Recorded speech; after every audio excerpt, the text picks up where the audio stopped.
Hello बच्चों, आज हम लोग क्लास 9th का मैथ्स का चैप्टर 1 रियल नंबर सिस्टम करेंगे और नंबर सिस्टम में एक्सरसाइज 1.5 को करेंगे जो बहुत ही इंपॉर्टेंट है और ये लॉज ऑफ एक्सपोनेंट पे बेस्ड है। ठीक है, तो हम करेंगे exercise 1.5 based on laws of exponent. Laws of exponent, तो सबसे पहले हम एक्सपोनेंट के लॉज जो हमने पिछले क्लास में भी पढ़ा था उसको थोड़ा सा रिवाइज कर लेते हैं। ठीक है, तो एक्सपोनेंट का जो सबसे पहला लॉ है वो है a का पावर m मल्टीप्लाई a का power m is equal to a का power m plus n। It means जब बेस सेम हो और मल्टीप्लाई हो तो पावर ऐड हो जाते हैं। फॉर एग्जाम्पल 3 का पावर 7 इंटू 3 का पावर 2, तो आप देखिए बेस सेम है तो पावर क्या हो जाएंगे, ऐड हो जाएंगे। 3 का पावर 7 प्लस 2 दैट इज 3 का पावर 9। ठीक है, तो ये हमारा फर्स्ट लॉ ऑफ एक्सपोनेंट था। सेकेंड लॉ ऑफ एक्सपोनेंट है a का power m divided by a का पावर n जब m n से बड़ा हो, when m is greater than n, तो this is equal to a का पावर m माइनस n। ठीक है, फॉर एग्जाम्पल अगर हम 3 का पावर 7 को डिवाइड कर दे 3 के पावर 2 से, क्योंकि आप 7 को देखिए 2 से ज़्यादा बड़ा है, तो हम इसको लिखेंगे 3 का पावर 7 माइनस 2 दैट इज 3 का power 5। This is the second law of exponent. Third law of exponent कहता है कि a का पावर m और बाहर में कोई नंबर n है, a का पावर m है और बाहर बाहर में कोई नंबर n है, तो ये दोनों मल्टीप्लाई हो जाएंगे, ये हो जाएंगे a का पावर m इंटू n। ठीक है, फॉर एग्जाम्पल 2 का पावर 7 है और बाहर में मान लो 2 है, तो ये हो जाएगा 2 का पावर 7 इंटू 2 दैट इज 2 का पावर 14। ठीक है, फोर्थ लॉ ऑफ एक्सपोनेंट कहता है कि a का पावर m है और b का भी पावर m है, यानी बेस तो अलग अलग है पर पावर सेम है, तो हम बेस को एक साथ मल्टीप्लाई करके पावर को बाहर लिख सकते हैं। जैसे 2 का पावर 5 इंटू 3 का पावर 5 है, तो हम इसको 2 इंटू 3 है ना ब्रैकेट के अंदर लिखेंगे, नीचे बेस में और पावर में 5 बाहर, तो ये हो जाएगा 3 2 जा 6 का power 5। Fifth law of exponent कहता है कि अगर a का कोई माइनस पावर है तो हम इसको 1 बाय a का पावर m कर सकते हैं, यानी अगर निगेटिव में पावर है तो आप उसको 1 के साथ डिवाइड करेंगे तो उसका पावर पॉजिटिव हो जाएगा। फॉर एग्जाम्पल 2 का पावर -5, तो हम इसको 1 बाई 2 का पावर 5 लिख सकते हैं।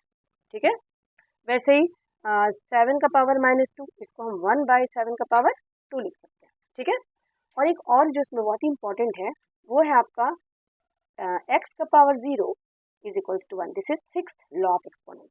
किसी भी नंबर जिसका कोई बेस हो पर पावर अगर 0 है तो उसकी वैल्यू 1 होती है। Any number raise to the power 0 is 1। For example मान लो हम लिखते हैं 2 का पावर 0 तो ये भी 1, 100 का पावर 0 तो ये भी 1, है ना, 1 प्लस 2 प्लस 3 इसका पावर 0 तो भी 1।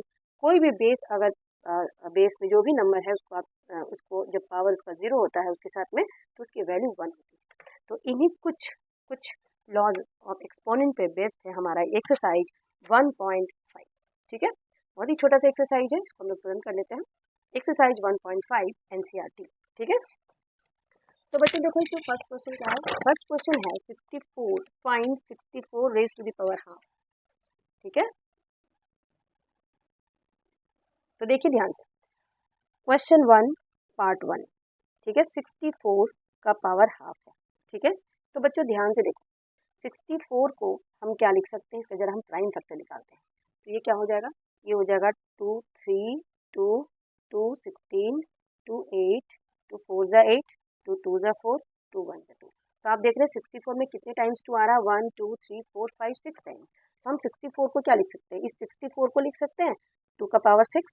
ठीक है, और ये जो पावर बाहर है इसको हम बाहर ही लिखेंगे। ठीक है, और अभी हमने लॉज ऑफ एक्सपोनेंट में क्या पढ़ा, a का पावर m है और बाहर कोई पावर n है तो ये a का पावर m इंटू n हो जाता है, ये होता है ना। यहाँ पे भी हम वही करेंगे, 2 का पावर 6 इंटू 1 बाई 2। अब ये 2 1 जा 2 2 3 जा 6 कट गया, ये हो गया 2 का पावर 3, यानी 2 into 2 into 2 that is 8। Okay, let us come to the next question. ये है आपका 32 raise to the power 1 by 5। फिर से हम 32 का प्राइम फैक्टर निकालते हैं। 32 का प्राइम फैक्टर निकालेंगे तो हमने देखिए ऊपर वैसे निकाल रखा है, 32 में कितने 2 आएंगे, 2 2 जा 4 2 जा 8 2 जा 6 इंटू जा 32 यानी 5। तो हम लिख सकते हैं 32 को 2 रेज टू द पावर 5। अब ये जो पावर बाहर है इसको हम बाहर लिख देंगे। कौन सा लॉ लगाएंगे, सेम जो हमने पहले लगाया था, a का power m into n equal to a का पावर m मल्टीप्लाई n। इस लॉ को हम यूज करेंगे यहाँ पे, तो हम लिख देंगे 2 का पावर 5 इंटू 1 बाई 5। अब ये 5 और 5 कैंसिल हो गया, ये हो गया 2 का power 1 that is 2। Okay, let us come to the next part, that is third part 125 raise to the power 1/3, this is 1/3, ठीक है। तो 125 को हम क्या लिख सकते हैं, जरा देखिए 125 का प्राइम फैक्टर क्या हो जाएगा, 525 जा 5 जा 5 1 जा, यानी 125 का पावर हो गया 5 × 5 × 5, दैट इज 5 का पावर 3, ठीक है। क्या हो गया 5 का पावर 3, तो हम यहाँ पे 125 को लिख देंगे 5 का पावर 3, और ये जो पावर बाहर है ना उसको भी हम बाहर ही लिख देंगे। अब हमने पढ़ा है a का पावर m और बाहर में n हो तो a का पावर m × n हो जाता है, ये होता है ना, इसी को यहाँ पे यूज करेंगे हम, ठीक है। ये हो गया 5 का पावर 3 × 1/3, 3 3 कैंसल्स आउट, तो 5 का पावर 1 दैट इज 5, ठीक है। तो ये हमारा क्वेश्चन 1 था जिसमें हमारे ये 3 पार्ट्स थे, हमने कर लिए। सेकंड क्वेश्चन है हमारा फाइंड, वैसे ही सेकंड वाला भी क्वेश्चन नंबर 2, ये कह रहा है 9 का पावर 3/2, ठीक है।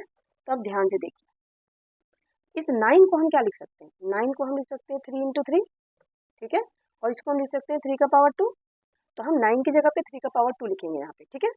3 का पावर 2 और बाहर में 3/2, अब ये दोनों मल्टीप्लाई हो जाएंगे आपस में, 3 का पावर 2 × 3/2, 2 2 कैंसल्स आउट, सो 3 का power 3 that is 3 × 3 × 3 that is 27, okay.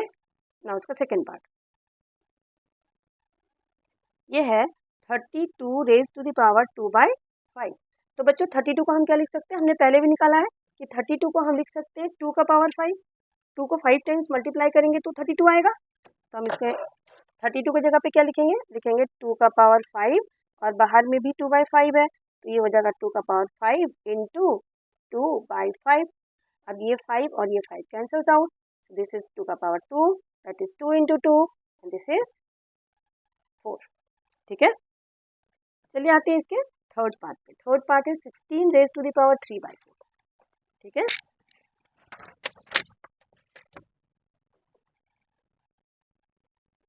ये है 16 रेज टू द पावर 3/4, तो बच्चों 16 को हम क्या लिख सकते हैं, देखिए तो 2 8 जा 16, 2 4 जा 8, 2 2 जा 4, 2 1 जा 2, यानी हम 16 को लिख सकते हैं 2 × 2 × 2 × 2, यानी 2 का पावर 4। 16 को हम क्या लिखेंगे, 2 का पावर 4, यहाँ पे लिख देंगे 2 का पावर 4 और बाहर में इसका है 3/4, 4 4 कैंसल्स आउट, सो ये हो गया 2 का पावर 3, तो ये हो जाएगा 2 × 2 × 2, 2 2 जा 4, 4 2 जा 8। इसका नेक्स्ट पार्ट है हमारा 125 का पावर -1/3, ठीक है। फोर्थ पार्ट है हमारा 125 का पावर -1/3, तो सबसे पहले हम इस 125 को देखते हैं। 125 को हम क्या लिख सकते हैं, 5 × 5 × 5, यानी 5 का पावर 3, तो हम इस 125 की जगह पे ना 5 का पावर 3 लिख देंगे, और ये हो जाएगा -1/3 को बाहर लिख देंगे, 3 3 कैंसल्स आउट, सो 5 का पावर -1 हो गया, ठीक है। तो हम इसको लिख देंगे 1/5, आपको याद रखना है a का पावर -1 = 1/a होता है, ठीक है। x का पावर -1 = 1/x होता है, जब भी पावर नेगेटिव -1 हो तो उसको 1/x, ये इसका इनवर्स है, ठीक है। इसका आंसर हो गया 1/5, ठीक है। चलिए आते हैं इसके थर्ड पार्ट पे जो है सिंप्लीफाई। सिंप्लीफाई कहता है 2 raise to the power 2/3 × 2 raise to the power 1/5। चलिए उसको भी कर देते हैं, बहुत ही छोटा सा क्वेश्चन है simplify. Question number 3 first part, 2 का पावर 2/3 × 2 का पावर 1/5। अब देखिए बेस दोनों का सेम है और इसका मतलब ये मल्टीप्लाई है, तो बेस सेम मल्टीप्लाई हो तो आपने लॉ पढ़ा है a का पावर m × a का पावर n = a का पावर m + n होता है, तो इसलिए बेस सेम है तो पावर ऐड हो जाएंगे, क्या हो जाएंगे, ऐड 2/3 + 1/5। पावर को हमें बहुत ही छोटा छोटा लिखना होता है, नंबर के एकदम ऊपर, ठीक है। 2 3 और 5 के एलसीएम ले लेते हैं 15, तो ये हो जाएगा 3 5 जा 15, 5 2 जा 10, 5 3 जा 15, 3 1 जा 3, दिस इज 2 का पावर 10 + 3 10 + 3 13, 2 का पावर 13/15, ये आपका आंसर हो गया, ठीक है। 2 का power 13/15। Now second part is 1/3, इसका पावर 3 और बाहर में है 7, तो ये जो बाहर में 7 है ना, इसका थोड़ा समझिए आप, अगर a/b है और ये बाहर में कोई नंबर है मान लो m, तो इसका मतलब ये है कि ये a का भी पावर m है और b का भी पावर m है। इसका मतलब ये पावर m दोनों में है, ठीक है। तो ये जो 7 है वो दोनों में होगा, ठीक है। ये हो जाएगा 1 का पावर 7 बाई 3 का भी पावर 7। ये हो जाएगा 1 का कुछ भी पावर है तो उसकी वैल्यू 1 ही होती है, और ये 3 का पावर 3 इंटू 7, तो 1 बाई 3 का पावर 21। और जब भी आपका पावर 1 के नीचे आए, है ना, तो आपको क्या करना पड़ेगा, इसकी पावर को निगेटिव करके इसको ऊपर ले जाना पड़ेगा, ऐसे, ठीक है। ये 1 अपॉन एक्स आ गया, तो 1 अपॉन एक्स को हम एक्स का पावर नेगेटिव लिखना पड़ेगा, ठीक है। यहाँ पे आप रूल लिख सकते हैं इसके लिए कि 1 बाय ए का power m is equal to ए का पावर माइनस m, ठीक है। किसी का अगर कोई इस तरह से पावर में है, डिनोमिनेटर में पावर में हो, तो उसको हम ऊपर ले जाने के लिए पावर को निगेटिव लिखना पड़ता है। अब इसी का है थर्ड क्वेश्चन। थर्ड क्वेश्चन है हमारा 11 raise to the power 1 by 2 by 11 raise to the power 1 by 4। Divide है, बेस सेम है, तो power minus, okay. 11 1 by 2 minus 1 by 4। So 11 2 और 4 का एलसीएम क्या होगा बच्चों, 4, तो 2 यहाँ पे 2 माइनस 1 हो जाएगा, सो 11 का पावर 1 बाई 4, ठीक है। रीजन क्या दोगे, रीजन दोगे a का पावर m डिवाइड a का power n equal to a का पावर m माइनस, ये आपका ये इस लॉ ऑफ एक्सपोनेंट का यहाँ पे यूज हुआ है, ठीक है। एक और क्वेश्चन है इसमें, जो इसका लास्ट पार्ट है, इसको भी हम कर लेते हैं फटाफट। ये हमारा 7 का पावर हाफ इंटू 8 का पावर हाफ। अब आपको मैंने बताया था कि अगर a का पावर m है और b का भी पावर m है, तो हम इसको लिख सकते हैं a इंटू बी और पावर m को बाहर, ठीक है। अगर बेस डिफरेंट हो और पावर सेम हो तो बेस मल्टीप्लाई हो जाएंगे और पावर बाहर आ जाएगा, ठीक है। ये हो जाएगा 7 इंटू 8, इनका पावर बाहर, तो दिस इज 56 और इसका पावर बाहर। तो यही हमारा आंसर हो गया है।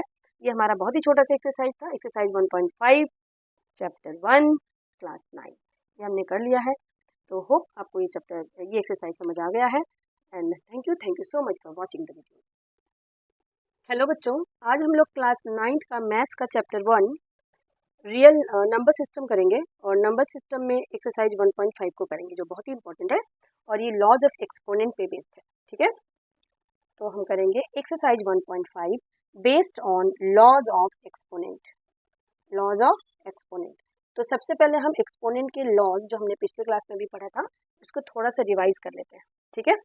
तो एक्सपोनेंट का जो सबसे पहला लॉ है वो है a का पावर m मल्टीप्लाई a का power m is equal to a का power m plus n। It means जब बेस सेम हो और मल्टीप्लाई हो तो पावर ऐड हो जाते हैं। फॉर एग्जाम्पल 3 का पावर 7 इंटू 3 का पावर 2, तो आप देखिए बेस सेम है तो पावर क्या हो जाएंगे, ऐड हो जाएंगे। 3 का पावर 7 प्लस 2 दैट इज 3 का पावर 9, ठीक है। तो ये हमारा फर्स्ट लॉ ऑफ एक्सपोनेंट था। सेकेंड लॉ ऑफ एक्सपोनेंट है a का power m divided by a का पावर n जब m n से बड़ा हो, when m is greater than n, तो this is equal to a का पावर m माइनस n, ठीक है। फॉर एग्जाम्पल अगर हम 3 का पावर 7 को डिवाइड कर दे 3 का पावर 2 से, क्योंकि आप 7 को देखिए 2 से ज़्यादा बड़ा है, तो हम इसको लिखेंगे 3 का पावर 7 माइनस 2 दैट इज 3 का power 5। This is the second law of exponent. Third law of exponent कहता है कि a का पावर m और बाहर में कोई नंबर n है, a का पावर m है और बाहर में कोई नंबर n है, तो ये दोनों मल्टीप्लाई हो जाएंगे, ये हो जाएंगे a का पावर m इंटू n, ठीक है। फॉर एग्जाम्पल 2 का पावर 7 है और बाहर में मान लो 2 है, तो ये हो जाएगा 2 का पावर 7 इंटू 2 दैट इज 2 का पावर 14, ठीक है। फोर्थ लॉ ऑफ एक्सपोनेंट कहता है कि a का पावर m है और b का भी पावर m है, यानी बेस तो अलग अलग है पर पावर सेम है, तो हम बेस को एक साथ मल्टीप्लाई करके पावर को बाहर लिख सकते हैं। जैसे 2 का पावर 5 इंटू 3 का पावर 5 है, तो हम इसको 2 इंटू 3 है ना ब्रैकेट के अंदर लिखेंगे, नीचे बेस में और पावर में 5 बाहर, तो ये हो जाएगा 3 2 जा 6 का पावर 5।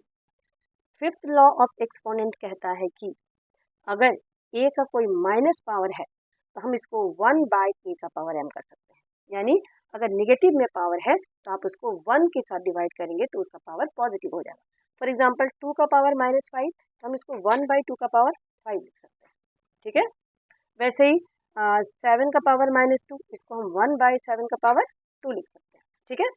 और एक और जो इसमें बहुत ही इंपॉर्टेंट है वो है आपका x का power 0 is equals to 1। This is sixth law of exponent.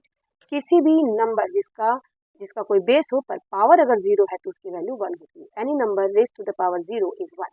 For example मान लो हम लिखते हैं 2 का पावर 0 तो ये भी 1, 100 का पावर 0 तो ये भी 1, है ना। 1 + 2 + 3 इसका पावर 0 तो भी 1। कोई भी बेस अगर बेस में जो भी नंबर है उसको आप उसको जब पावर उसका 0 होता है उसके साथ में तो उसकी वैल्यू 1 होती है। तो इन्हीं कुछ कुछ लॉज ऑफ एक्सपोनेंट पे बेस्ड है हमारा एक्सरसाइज 1.5। ठीक है, बहुत ही छोटा सा एक्सरसाइज है, इसको हम लोग तुरंत कर लेते हैं। Exercise 1.5 NCERT.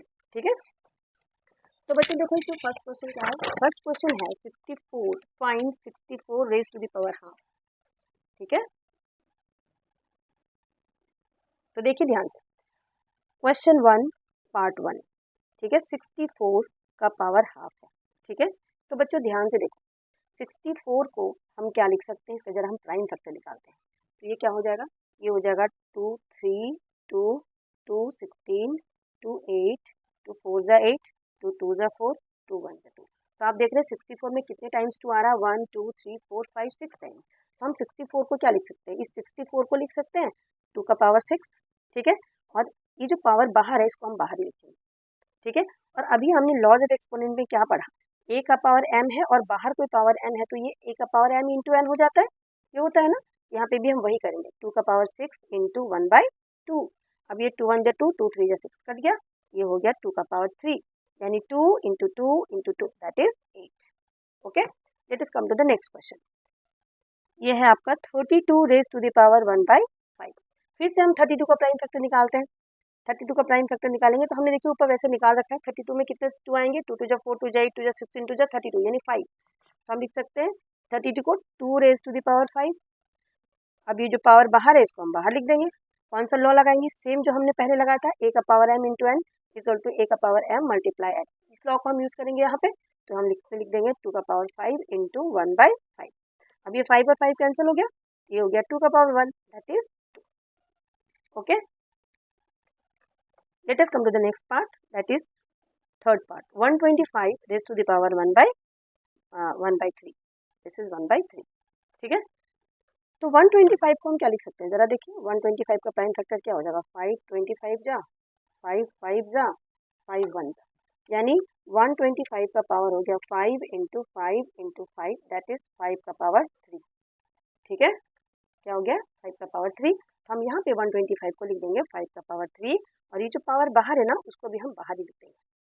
अब हमने पढ़ा है ए का पावर m और बाहर में n हो तो ए का पावर m इंटू एन हो जाता है, ये होता है ना, इसी को यहाँ पे यूज करेंगे हम। ठीक है, ये हो गया 5 का पावर 3 इंटू 1/3, 3 3 कैंसल्स आउट, तो 5 का पावर 1 दैट इज 5। ठीक है, तो ये हमारा क्वेश्चन 1 था जिसमें हमारे ये 3 पार्ट्स थे, हमने कर लिए। सेकेंड क्वेश्चन है हमारा फाइंड, वैसे ही सेकेंड वाला भी क्वेश्चन नंबर 2, ये कह रहा है 9 का पावर 3/2। ठीक है, तो अब ध्यान से देखिए इस 9 को हम क्या लिख सकते हैं, 9 को हम लिख सकते हैं 3 इंटू 3। ठीक है, और इसको हम लिख सकते हैं 3 का पावर 2। तो हम 9 की जगह पे 3 का पावर 2 लिखेंगे यहाँ पे। ठीक है, 3 का पावर 2 और बाहर में 3/2। अब ये दोनों मल्टीप्लाई हो जाएंगे आपस में, 3 का पावर 2 इंटू 3/2, 2 2 कैंसल्स आउट, सो 3 का power 3 that is 3 into 3 into 3 that is 27।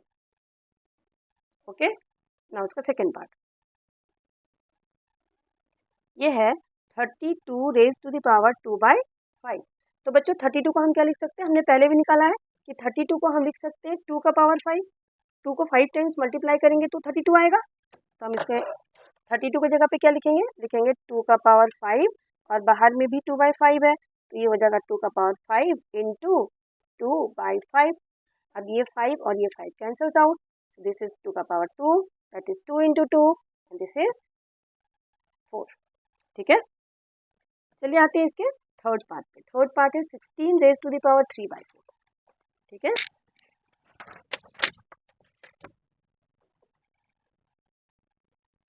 ये है 16 रेज टू द पावर 3/4। तो बच्चों 16 को हम क्या लिख सकते हैं, देखिए तो 2 8 जा 16, 2 4 जा 8, 2 2 जा 4, 2 1 जा 2, यानी हम 16 को लिख सकते हैं 2 इंटू 2 इंटू 2 इंटू 2 यानी 2 का पावर 4।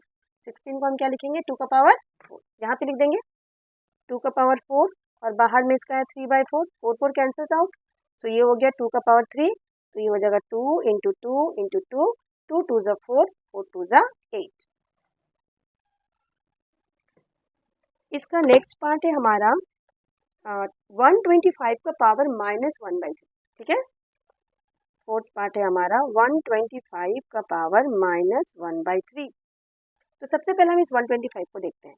125 को हम क्या लिख सकते हैं, 5 इंटू 5 यानी 5 का पावर 3। तो हम इस 125 की जगह पे ना 5 का पावर 3 लिख देंगे और ये हो जाएगा -1/3 को बाहर लिख देंगे, 3 3 कैंसल्स आउट, सो 5 का पावर -1 हो गया, ठीक है। तो हम इसको लिख देंगे 1/5। आपको याद रखना है a का पावर -1 = 1/a होता है, ठीक है। x का पावर -1 = 1/x होता है। जब भी पावर नेगेटिव -1 हो तो उसको 1/x, ये इसका इनवर्स है, ठीक है। इसका आंसर हो गया 1/5, ठीक है। चलिए आते हैं इसके थर्ड पार्ट पे जो है सिंप्लीफाई। सिंप्लीफाई कहता है 2 raised to the power 2/3 into 2 raised to the power 1/5। चलिए उसको भी कर देते हैं, बहुत ही छोटा सा क्वेश्चन है simplify. Question number 3 first part, 2 का पावर 2/3 इंटू 2 का पावर 1/5। अब देखिए बेस दोनों का सेम है और इसका मतलब ये मल्टीप्लाई है, तो बेस सेम मल्टीप्लाई हो तो आपने लॉ पढ़ा है a का पावर m इंटू a का power n equal to a का पावर m प्लस n होता है। तो इसलिए बेस सेम है तो पावर ऐड हो जाएंगे, क्या हो जाएंगे, ऐड। 2/3 प्लस 1/5, पावर को हमें बहुत ही छोटा छोटा लिखना होता है, नंबर के एकदम ऊपर, ठीक है। 2 3 और 5 के एलसीएम ले लेते हैं 15, तो ये हो जाएगा 3 5 जा 15, 5 2 जा 10, 5 3 जा 15, 3 1 जा 3। दिस इज 2 का पावर 10 प्लस 3 10 प्लस 3 13, 2 का पावर 13/15, ये आपका आंसर हो गया, ठीक है। 2 का power 13/15। Now second part is 1/3, इसका पावर 3 और बाहर में है 7। तो ये जो बाहर में 7 है ना, इसका थोड़ा समझिए आप। अगर a/b है और ये बाहर में कोई नंबर है मान लो m, तो इसका मतलब ये है कि ये a का भी पावर m है और b का भी पावर m है। इसका मतलब ये पावर m दोनों में है, ठीक है। तो ये जो 7 है वो दोनों में होगा, ठीक है। ये हो जाएगा 1 का पावर 7/3 का भी पावर 7, ये हो जाएगा 1 का कुछ भी पावर है तो उसकी वैल्यू 1 ही होती है। और ये 3 का पावर 3 इंटू 7, सो 1/3 का पावर 21। और जब भी आपका पावर 1 के नीचे आए, है ना, तो आपको क्या करना पड़ेगा, इसकी पावर को निगेटिव करके इसको ऊपर ले जाना पड़ेगा, ऐसे, ठीक है। ये 1/x आ गया, तो 1/x को हम x का पावर नेगेटिव लिखना पड़ेगा, ठीक है। यहाँ पे आप रूल लिख सकते हैं इसके लिए कि 1/a का power m is equal to a का पावर -m, ठीक है। किसी का अगर कोई इस तरह से पावर में है, डिनोमिनेटर में पावर में हो, तो उसको हम ऊपर ले जाने के लिए पावर को नेगेटिव लिखना पड़ता है। अब इसी का है थर्ड क्वेश्चन। थर्ड क्वेश्चन है हमारा 11 raised to the power 1/2 by 11 raised to the power 1/4। Divide है, बेस सेम है तो power minus, okay. 11 1/2 minus 1/4, so 11 2 और 4 का एलसीएम क्या होगा बच्चों, 4, तो 2 यहाँ पे 2 - 1 हो जाएगा, सो 11 का पावर 1/4, ठीक है। रीजन क्या दोगे, रीजन दोगे a का पावर m डिवाइड a का power n equal to a का पावर m माइनस, ये आपका ये इस लॉ ऑफ एक्सपोनेंट का यहाँ पे यूज हुआ है, ठीक है। एक और क्वेश्चन है इसमें जो इसका लास्ट पार्ट है, इसको भी हम कर लेते हैं फटाफट। ये हमारा 7 का पावर हाफ इंटू 8 का पावर हाफ। अब आपको मैंने बताया था कि अगर a का पावर m है और b का भी पावर m है तो हम इसको लिख सकते हैं a इंटू बी और पावर m को बाहर, ठीक है। अगर बेस डिफरेंट हो और पावर सेम हो तो बेस मल्टीप्लाई हो जाएंगे और पावर बाहर आ जाएगा, ठीक है। ये हो जाएगा 7 इंटू 8, इनका पावर बाहर, तो दिस इज 56 और इसका पावर बाहर। तो यही हमारा आंसर हो गया है। ये हमारा बहुत ही छोटा सा एक्सरसाइज था, एक्सरसाइज 1.5 चैप्टर 1 क्लास 9, ये हमने कर लिया है। तो होप आपको ये एक्सरसाइज समझ आ गया है। And thank you so much for watching the video.